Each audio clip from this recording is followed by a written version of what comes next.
senhora presidente, a todos que nos acompanham.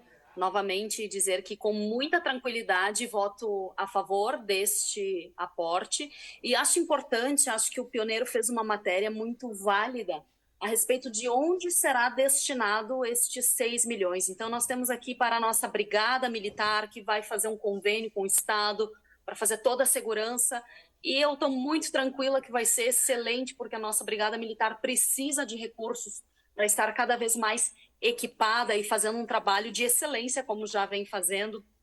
Mais de 1 milhão para a compra de 140 toneladas de uva dos nossos agricultores que sofreram tanto com as mazelas do nosso tempo. Mais de 400 mil para montagem, né, de todas as estruturas, dos carros, do curso alegórico, costura. Olha quanta gente vai estar trabalhando, vai estar empregada.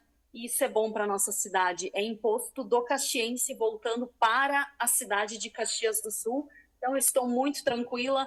Parabéns ao trio de soberanas da Festa Nacional da Uva, que está fazendo um trabalho incrível. Meninas, um grande abraço para vocês.